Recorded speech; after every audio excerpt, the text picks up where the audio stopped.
So we're going to do verses 17 through 24 today. Sorry, 17 through 34 today.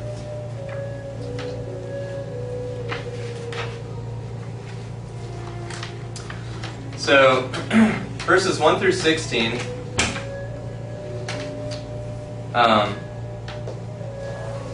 he discusses liberation, and he ends verse 16 by saying, "Supreme freedom is that complete liberation from the world of change that comes of knowing the unbounded self." So liberation is detachment or freedom from this world of change that we call, does anybody remember what the word for that was? The world of change, illusion? Maya. So it's an escape, it's a freedom from this world of change. You're no longer bound by karma, by cause and effect. You see through the change, you see through the transient nature of reality, and you are grounded and rooted in this unbounded field of consciousness. Okay? So verse 17, he's going to get into samadhi. Now, we talked a little bit about samadhi last time. The settled mind is known as samadhi. Simple enough. In samprajnata samadhi, the settled state is accompanied by mental activity. First on the gross level, okay, now he's introducing the koshas, right, that we already talked about. First on the gross physical level, then on the subtle level, the energy body, your chakra system, okay, and he kind of lumps the mental and the subtle together, and then a feeling of bliss, the bliss body, and then finally the sense of pure I-amness. A sense of pure I-amness. This is what you sense after you've been meditating for a while and the mind becomes settled and there's no thoughts. So the personality is not active, the lower S self is not active, and yet you still have this sense of I exist, I am. Even though it's not coming from that ego place, that place of personality. It's not I am Martha. It's not I am Sandy. It's I am. There's a difference. So it's moving from those levels through the koshas, again, to that place of pure consciousness, I amness, he calls it here.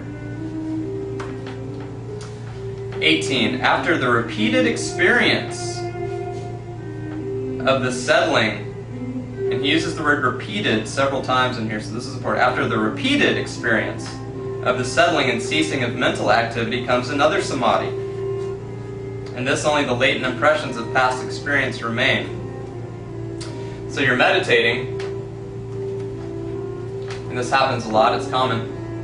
You'll go with the mantra, maybe the mantra will even fade away, and you'll just be in this state of thoughtlessness and purity, but then a thought might pop back into your head, and then you're immediately taken away from that place. And you might start having some more thoughts, you bring yourself back to the mantra, use the mantra fades away, and then you're there again.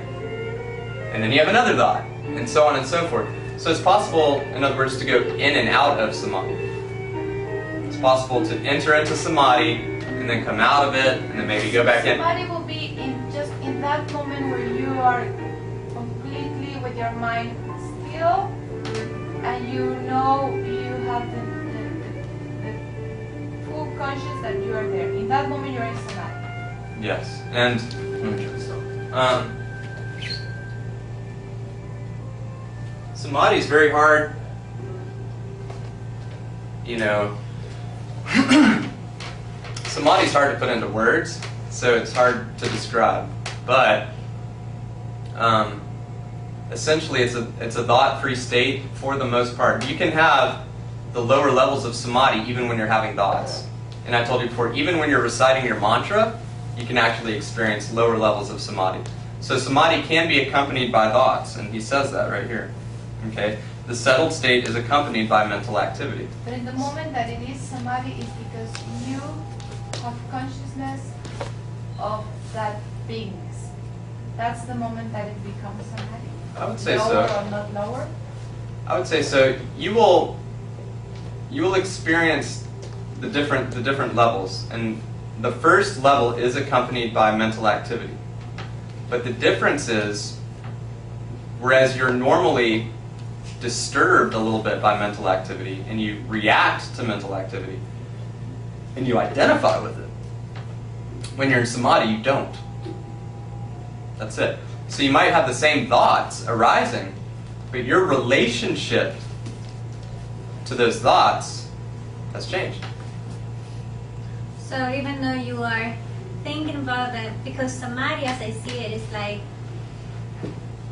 the feeling that we talked about before, the feeling that you can relate to the whole universe, and you feel like you can be anything. Like you can be a rock, you can be a tree. You relate to every single of life aspect, right? Yes, and that's a little bit, probably a little bit higher samadhi that you're describing. This oneness, this feeling of oneness with everything, is probably a little bit higher samadhi than what I'm describing. The first level of samadhi is accompanied by mental activity. And you'll know you're there when you're having thoughts, but they don't distract you. They don't affect you at all. You're unaffected. Stupid example. Mm-hmm. You're meditating, it happened the other day.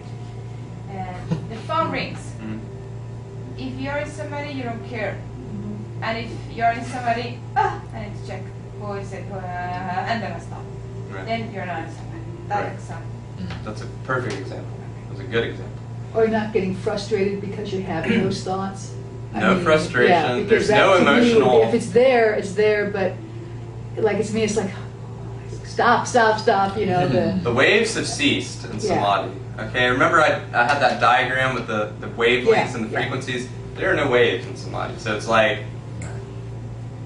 when you have an emotional reaction to something, that's a wave, right? Some energetic frequency is starting to happen, right? When you have a thought, there's a thought form that is actually a vibratory thing. It exists in some form.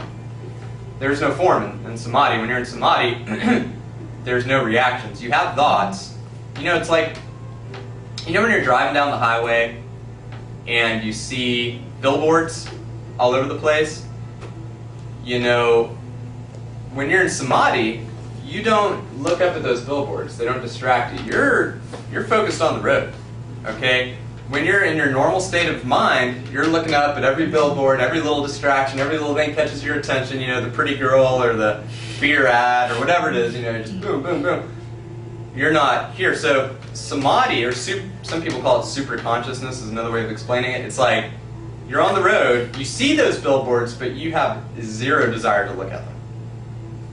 You're just focused on the road, you know. Does that make sense? Yeah. I have a question. Mm-hmm. I don't know if anyone has experienced the sense of the feeling of love during meditation. Yeah. Yes.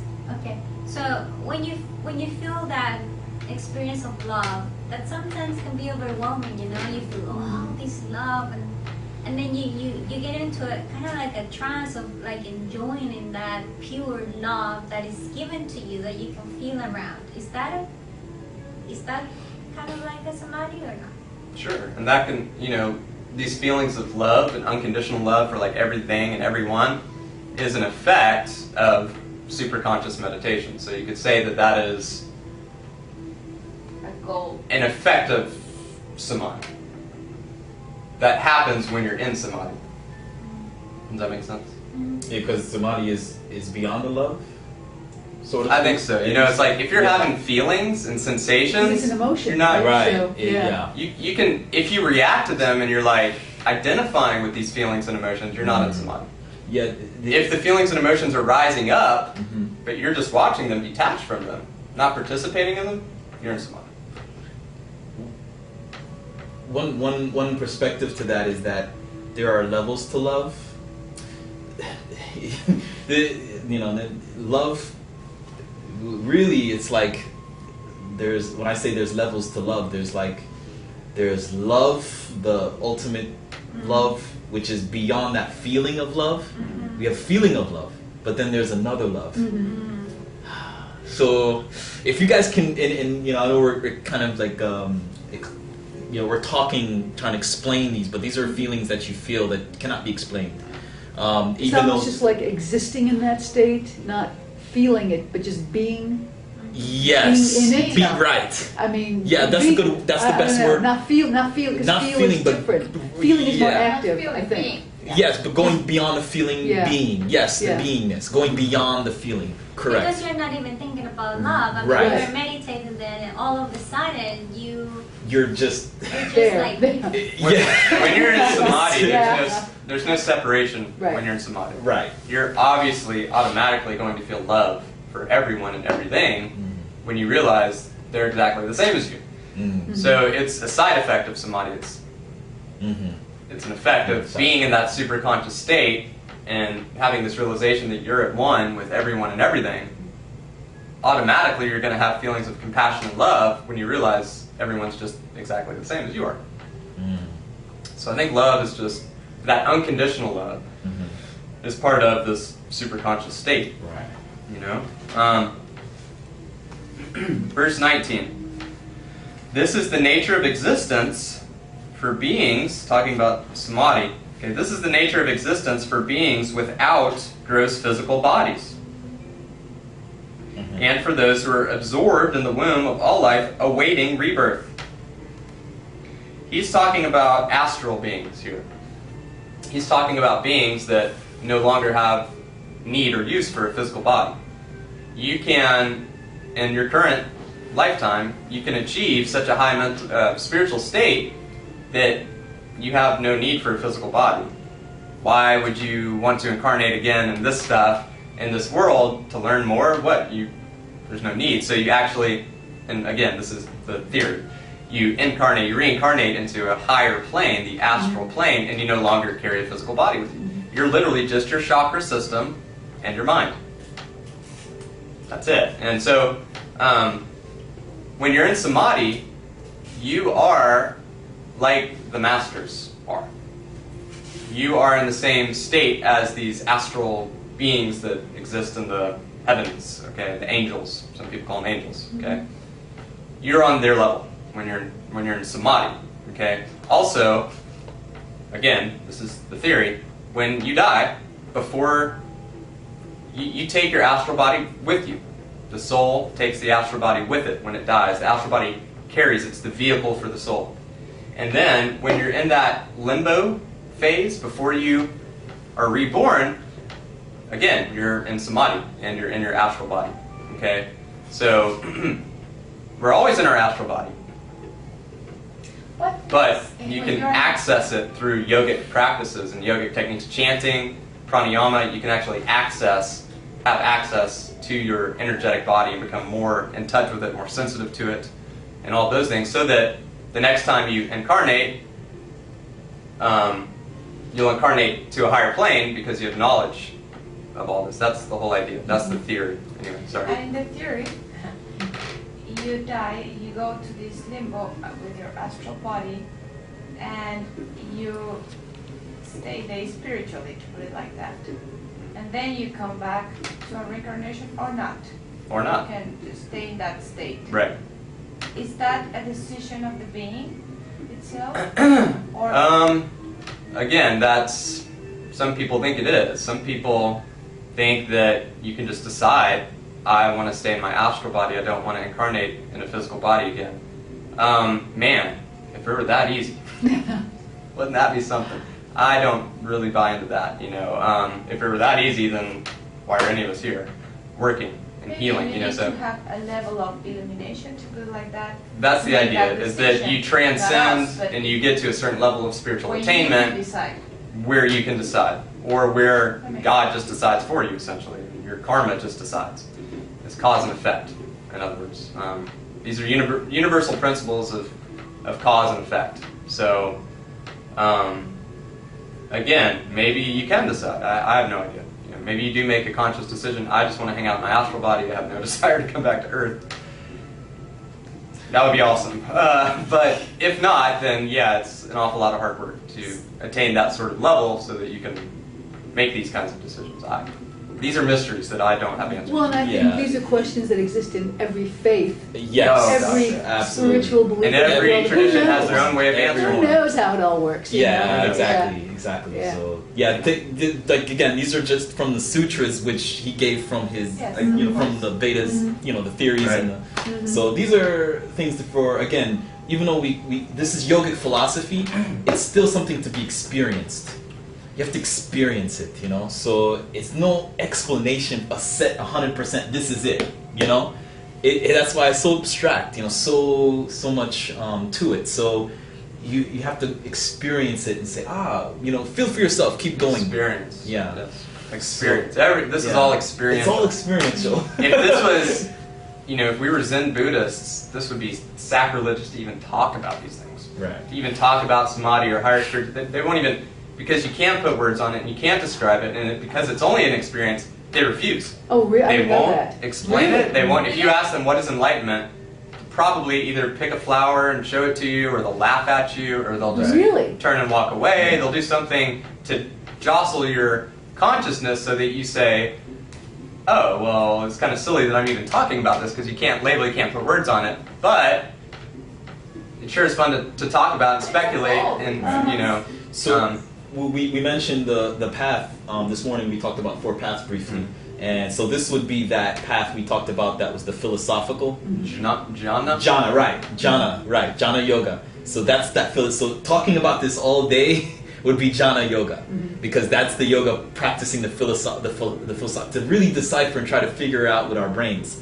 Even though we can't figure it out with our brains because our brains can comprehend it. It's beyond our brain. So this is what I'm saying. So this would be just, talking all day about this would be the jhana yoga path. So that's more like where the sutras definitely rely. Definitely. Verse 20. For others, this samadhi is preceded by trust, perseverance, recollection, tranquility, and wisdom. So if you're not an astral being, then you need to have a disciplined endeavor, attentive meditation practice, insights, unwavering faith, and the unveiling and emergence of your innate knowledge. Okay? It is near, verse 21, it is near for those who ardently desire it. 22, yet even among them there are degrees, mild, moderate, and intense. Verse 23, page 94 now. It can also come from complete surrender to the Almighty Lord. Okay? Now, when Patanjali talks about surrender to the Lord, he's not talking about what we would normally think of as surrender to the Lord. I mean, he's talking about complete and utter surrender to the Lord, where your personality, yourself, your interest, your everything is completely set aside. And your entire life is just devoted to God, to worship, to ritual, to yoga, to meditation, so on and so forth. For most of us, especially in Western society, that's impossible. You just, Now, in your heart, you can completely surrender, but in your life and your lifestyle, it's difficult, right? Verse 24. The Lord is a unique being who exists beyond all suffering. Unblemished by action, he is free from both its causes and effects. He is free from karma. Okay, God. He's talking about God now. Unbounded consciousness is free from karma. Okay? That's why, and your soul, at its core, is free from karma.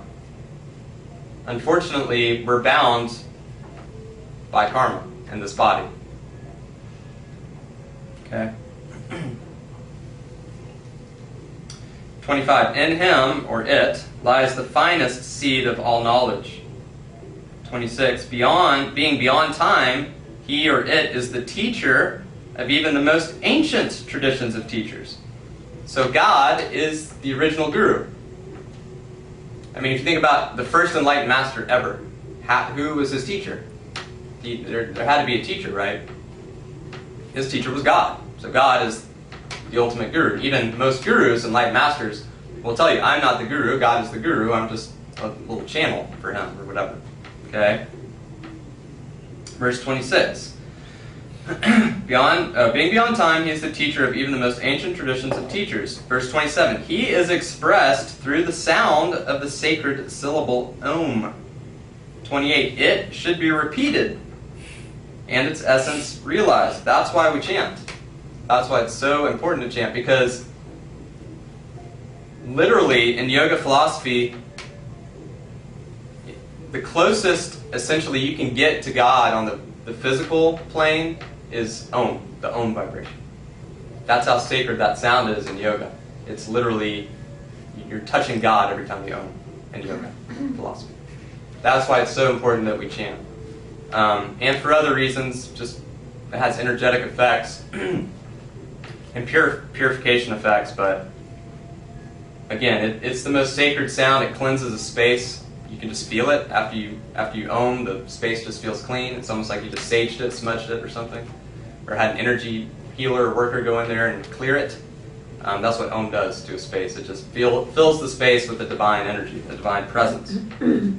It should be repeated and its essence realized.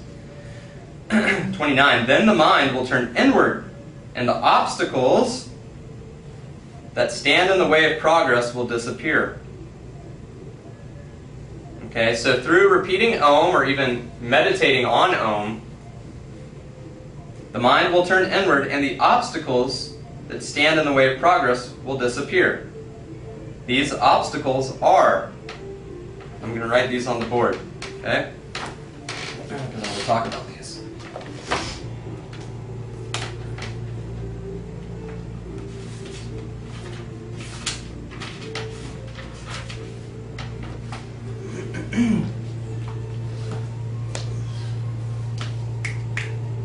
Okay, so the obstacles.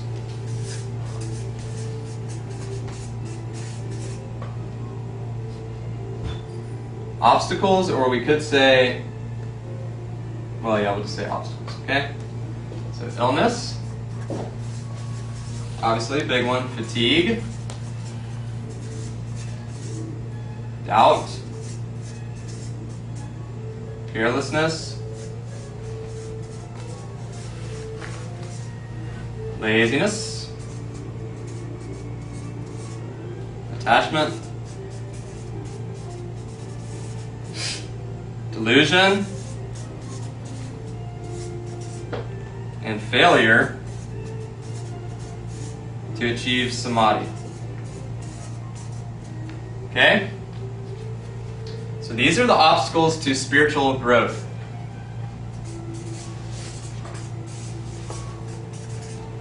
Illness, fatigue, doubt, carelessness, laziness, attachment, delusion, and failure to achieve samadhi. Okay? So let's think about, what are the opposites of these then? What's the opposite of illness? Health. Health. Opposite of fatigue? Energy, right? Doubt? Belief or Yeah. Faith or belief. Carelessness? Mindfulness. Laziness? Energy. Motivation, right? motivation. Or inspiration even. On a higher level. Attachment, that's easy. Inspiration. Detachment, Yeah. yeah. Inspiration, Attachment. what we learned, yeah. Delusion? Say understanding. And failure to achieve samadhi, achieving samadhi. Okay? So, this is what a yogi should look like. Okay, Patanjali tells us exactly what a yogi ought to look like. Gives us a pretty good description. Although he tells us the opposite, but we can infer from that a yogi, to perform at their optimum level and to grow, needs to be healthy. They need to be energetic. They need to have faith. They need to be mindful. They need to be motivated, inspired, non-attached, detached. They need to be enlightened, to have correct or right understanding, and they need to achieve samadhi. Pretty simple. Right? Yeah, don't, I should have said before, don't be going down this checklist going, oh man, I'm tired right now. And I'm really doubting what Chris is saying. He's full of it. And this morning I spilled coffee on myself, and man, I've got this stupid coffee addiction, and I didn't read chapter 1 of my anatomy book. I was supposed to samadhi, please. So don't do that. Don't focus on these. I always say focus on the positive. That's why I did this. Okay? Healthy, energetic, faithful, mindful, motivated, non-attached, enlightened. Okay? That's what a yogi looks like. And he goes on to say in verse 31, such distractions make the body, okay, restless. Okay, so restless body, coarse breathing, we'll say erratic breathing. Erratic breathing. And an agitated mind. Earlier. Yes. And an agitated mind. So that's what these cause. So if you want to know what a yogi does not look like, they have a restless body, they're constantly shifting around, moving around, they can't sit still, they're just tapping their foot all the time, or scratching their head, chewing their fingernails, and smoking cigarettes, and restless. Erratic breathing. Okay, this is, you can, sometimes people in my yoga class, I mean, you tell them to try and have equal parts inhale and exhale. Equal parts inhale and exhale. And they can't do it. They can't do it. Or it takes them a long time to even them out. And they never realized before that they have a really, long inhale and a really short exhale. Or like a really short inhale and a really long exhale. And they've never even thought about it. So I tell them, count to 3 on the inhale, count to 3 on the exhale. Get even parts inhale and exhale. Why? Because again, we have this yin energy and this yang energy. Sun energy, moon energy. And we want to balance those two. And we do that with the breath through pranayama. So if you've got, erratic breathing, your pranayama is off, your breath is off, you're going to feel unbalanced. You're going to feel erratic. We talked about a little bit about that earlier, actually. Martha mentioned hyperventilating. Hyperventilating, right? Yeah. People with this problem, obviously they got these things going on. So how do we, with the practice, we can rectify that? Yeah. So breathing, very important. Very important. And then an agitated mind. We call it monkey mind, right? Just can't settle the mind. Always obsessing over things. Worried about something. You're worried about something, that one thing gets taken care of, and then you're right on to the next worry, the next concern. That thing gets taken care of, let's find something else to worry about, or get mad about, or whatever. An agitated mind. Okay? So the opposite of this, okay, stillness. A still body. Okay? We'll just say good breathing. Or even breathing. Agitated mind, a still mind. So again, he tells us this is what a yogi ought to look like. Healthy, energetic, faithful, mindful, motivated, non-attached, understanding, experience of samadhi, stillness of body, good breathing, and a still mind. Beautiful. Beautiful. I mean, he tells you right there, that's what a yogi looks like. Pretty cool. So now we have a picture in our mind, okay, if I do all these things, all this asana, all this pranayama, these crazy breathing things Chris wants me to do, and this meditation stuff, well maybe, we can start to experience some of this stuff. And you already are. Some days, we have days when we're all of these, right? Yeah. And some days we have days when we're all of these. Right. Mm-hmm. Sure. It's a what? It's a Balance. practice. Process. It takes time. But you know what I kind of like about that, right, column, is achievable. Totally. I mean, it's not so far out that very few of us humans can ever hope to That attain. is the only one. Well, that one is might a tough be, one. No. you know, Let's put that one. That might be the only one. All this other Let's stuff table is, that one for a little bit. But It's yeah. easy. Yeah. and even this might seem hard, but right now what we're doing is cultivating this through philosophic discussions. And again, Right. even if you don't agree with everything that Patanjali says, at least you're increasing your understanding. I think that the one that is very hard from what you're saying is attachment.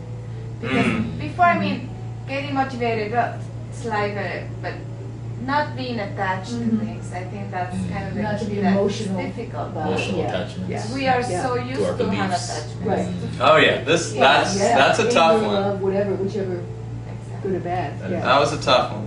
Yeah. Attachment. So We all very- have our things. Mhm. Okay. So such distractions make the body restless, the breathing coarse, and the mind agitated. They result in suffering. But they can be eliminated. Meaning suffering can be eliminated if the mind is repeatedly brought to a single focus.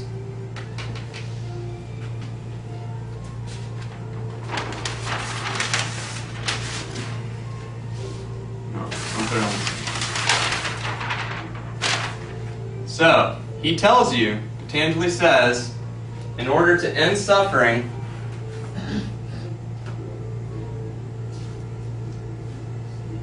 repeatedly, he uses the word repeatedly. Now, we can infer what that means.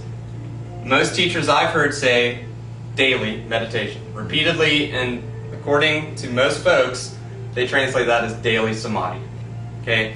Bringing your attention to a single focus repeatedly. To me, that means daily meditation. And to most folks, daily meditation. So, actually, he tells you a formula right here. Easy. To end suffering. He tells you how to do it. To end your human suffering on this earth. Daily. We'll say super conscious.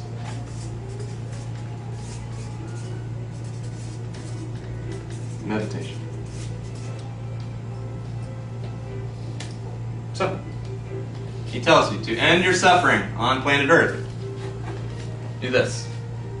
Meditate every day. To a point of samadhi or superconsciousness. Now, the people that I know that stick to this, and they actually do meditate every day and achieve some level of samadhi, even if it's just low levels, whatever, don't seem to suffer a whole lot. So, experiment for yourself. This teacher training for you is a 3-month experiment. Do the pranayama every day, do the meditation every day, and you will start to experience super consciousness. You will start to experience that feeling when you're sitting still, the thoughts are arising, and you have absolutely zero reaction to them. They're there. They're just there. So what? Okay? You'll start to get there. And then eventually, once you get there and you're not attached to the thoughts, your thoughts are only as powerful as your reaction to them. Or your thoughts are only as powerful as the attention you give them. So once you get to a refined state of consciousness where you're no longer giving attention to your thoughts, they disappear. Is there a possibility that the mind that is trying or resisting to be stopped or to be, not the one in charge, to put it like that, do something to prevent you from meditation? Because I feel that. Millions of things. It Millions of happened things. to me, and every time that I try to start meditating, something happens, or happened to me, or something, a headache comes, a phone that I have to run out, things like that, preventing me from doing my meditation, and I see it very obvious in that moment. Well, anything, there's a universal principle. Any life form, or anything that exists wants to stay existing. Like, nothing wants to die. Any leader in power wants to stay in power. Right? That's why these politicians and these fascist dictators go to any means necessary. Look at Gaddafi right now in Libya, right? They go to whatever means necessary to stay in power, because once you're in power, you want to remain in power. You want to hold on to that power. your mind is your dictator. Your mind is this fascist dictator that lives inside your being that dictates everything to you and controls your life. So when you begin to revolt, you start the revolution, it's going to clamp down on you, just like Gaddafi's doing on the Libyan citizens, right? So, just know that the revolutions take time, right? India didn't gain their freedom overnight. The United States didn't gain their freedom overnight. Revolutions take time. So your mind's going to fight you. It's going to say, no, do this, do that, do it my way. And what do? You just watch it. You don't say, no, don't do that. Or don't get frustrated with the mind or try to fight back at the mind. Don't try to fight fire with fire. It doesn't work. You just watch it. And eventually, again, your thoughts are only as powerful as the attention you give them. So if you stop giving those thoughts attention, they'll start to fade away. And it's tough. I mean, most of my meditations are full of thoughts. And I know people that, Graham Fowler, who led our teacher training, he's a meditation master. This guy has meditated for 40 years. He'll tell you straight up, most of my meditations are full of thoughts, even now. Okay? But he has a different relationship with those thoughts than he used to, right? Well, let me ask you- It's totally different. So you're still having the same thoughts, but you're experiencing them in a completely different way. Completely different way. Since you've meditated a lot more than I have, at least, does it help to, I don't know if I can explain it, does it just happen that you detach from your thoughts, that you become not involved? Or can you, not during meditation, but prior to meditation, can you, can you train your mind consciously can you train yourself consciously to detach from your thoughts? I mean, Nope. can you talk yourself, does talking to yourself, You can use I don't know if I'm you explaining can use this. affirmations. Yeah. A great affirmation to use is to go through everything that you're not. Mhm. So you say, I'm not my personality. I'm not my body. I'm not my thoughts. I'm not my desires. I'm not my likes and dislikes. I'm not my emotions. I'm not my clothes. I'm not the people I hang out with. Blah, blah, blah, blah. That's a great way to start, because then you've got your mind, right, completely de-identified with everything that you're not, so that you can focus on what you are. You can use these little affirmations. They help a little. I tell you what helps more than anything is just bringing yourself back to that mantra over and over. That's how you train. That is training.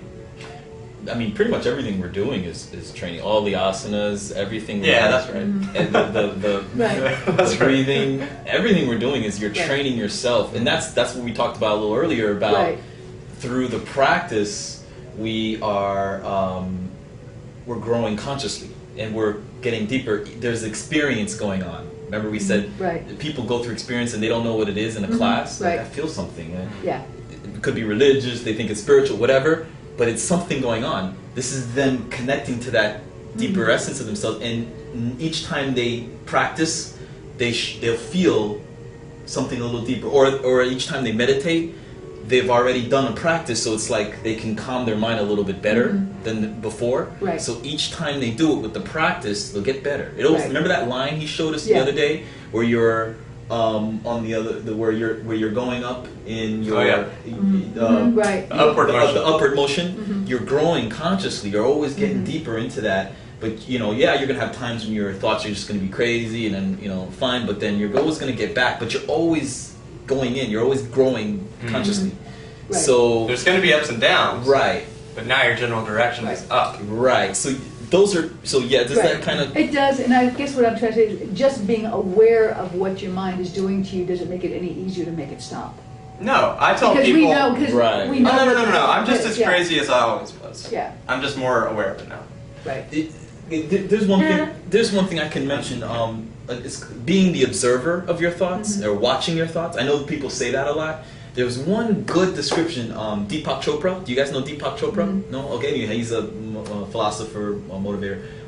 He said that he's a doctor, and he was in brain surgery, and they were doing brain surgery on this person. Now the person was awake during the brain surgery. He was under anesthesia, so he was awake. He couldn't feel, but he was awake. So, but he was able to move his body, right? So they pressed a part of his brain to move his arm up. The brain controls the body, right?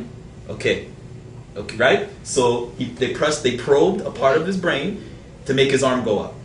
They asked the guy, "Can you move your arm down?" Yeah, and he moved it down, even though they were pressing the part of his brain that was going up. So there's something else there, a chooser that made his arm go down. That's beyond the brain. The mind is maybe the computer. Right. But we are the one using the computer. So who's that we? Exactly, and that's what we're talking about. There you go. So once you can connect to that essence where you're that interpreter, you're that chooser, you're that person who that is, that energy, so whoever that is, connect to that to watch those thoughts. Yeah. You want to become the programmer. Right. You want to become the computer program. Write your own programs. You are. Right now, we're all living out our own these programs. We're just kind of hardwired, and we got all these programs. One program that tells me I'm not good enough. Another program that says, I can't do that because of this limitation. Another program that says I'm better than this person because I have this house or this car. We have all these programs. So it's like. Yoga is like the process of defragging your hard drive. Essentially, you take all these little bits and pieces that are in all these different parts of your hard drive that are all spread apart, and your computer's working like really inefficiently and slow. But then you defrag it, and it takes all these little bits and pieces, compartmentalize them, makes it super efficient and timely, and then you're working faster, you're working better, you're more functional. So essentially, yoga is like that process of defragging, your hard drive, putting in that antivirus software, getting rid of all the viruses, all the bugs, just getting all the junk out, so that your hardware, right, can function along with your software. All right. So, we talked about how to end suffering. He says right here, it can be eliminated if the mind is repeatedly, and again repeatedly I'm interpreting as daily, brought to a single focus, samadhi or superconscious meditation. So if you do this every day, you begin to de-identify so much with your lower S self that you no longer suffer. You no longer have these obstacles. Okay? Verse 33. The mind becomes clear and serene when the qualities of the heart are cultivated. Friendliness toward the joyful. So he's telling you how to make your mind serene. Be friendly toward the joyful. Be compassionate toward the suffering. Have happiness toward the pure, and impartiality toward the impure. Okay, simple rules to live by. And then he says in 34, you can do all that, or you can just practice pranayama. Okay, 34, or through the practice of various breathing exercises, which you already know. I've taught you 3 that are all probably the 3 best. I'm a little impartial, but probably the 3 best pranayamas you can do. And if you do them every day, you can have a mind that becomes clear and serene. Okay? Which helps lead into meditation. Okay? From that ego place, that place of personality. It's not I am Martha. It's not I am Sandy. It's I am. There's a difference. So it's moving from those levels through the koshas, again, to that place of pure consciousness, I amness, he calls it here. 18. After the repeated experience of the settling, and he uses the word repeated several times in here, so this is important. After the repeated experience of the settling and ceasing of mental activity comes another samadhi. And this only the latent impressions of past experience remain. So you're meditating, and this happens a lot, it's common. You'll go with the mantra, maybe the mantra will even fade away, and you'll just be in this state of thoughtlessness and purity, but then a thought might pop back into your head, and then you're immediately taken away from that place. And you might start having some more thoughts, you bring yourself back to the mantra, use the mantra fades away, and then you're there again. And then you have another thought, and so on and so forth. So it's possible, in other words, to go in and out of samadhi. It's possible to enter into samadhi, and then come out of it, and then maybe go back in. Samadhi will be just in that moment where you are completely with your mind still, and you know you have the full conscious that you are there. In that moment you're in samadhi. Yes, and let me try this out. Samadhi is very hard, you know. Samadhi is hard to put into words, so it's hard to describe. But essentially, it's a thought-free state for the most part. You can have the lower levels of samadhi even when you're having thoughts. And I told you before, even when you're reciting your mantra, you can actually experience lower levels of samadhi. So samadhi can be accompanied by thoughts, and he says that right here. Okay, the settled state is accompanied by mental activity. But in the moment that it is samadhi is because you have consciousness of that beingness. That's the moment that it becomes samadhi. I would say lower so. or not lower? Now, we talked a little bit about samadhi last time. The settled mind is known as samadhi. Simple enough. In samprajnata samadhi, the settled state is accompanied by mental activity. First on the gross level, okay, now he's introducing the koshas, right, that we already talked about. First on the gross physical level, then on the subtle level, the energy body, your chakra system, okay, and he kind of lumps the mental and the subtle together, and then a feeling of bliss, the bliss body, and then finally the sense of pure I-amness. A sense of pure I-amness. This is what you sense after you've been meditating for a while and the mind becomes settled and there's no thoughts. So the personality is not active, the lower S self is not active, and yet you still have this sense of I exist, I am, even though it's not coming. So we're going to do verses 17 through 24 today. Sorry, 17 through 34 today.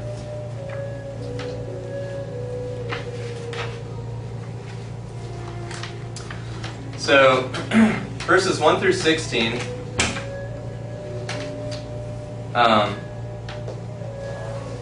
He discusses liberation, and he ends verse 16 by saying, "Supreme freedom is that complete liberation from the world of change that comes of knowing the unbounded self." So liberation is detachment or freedom from this world of change that we call, does anybody remember what the word for that was? The world of change, illusion? Maya. Maya. So it's an escape, it's a freedom from this world of change. You're no longer bound by karma, by cause and effect.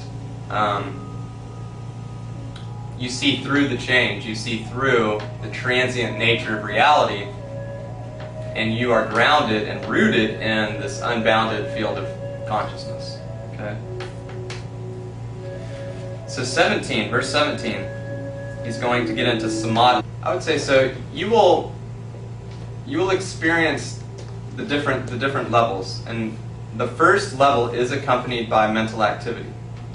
But the difference is, whereas you're normally disturbed a little bit by mental activity, and you react to mental activity, and you identify with it, when you're in samadhi, you don't. That's it. So you might have the same thoughts arising, but your relationship to those thoughts has changed.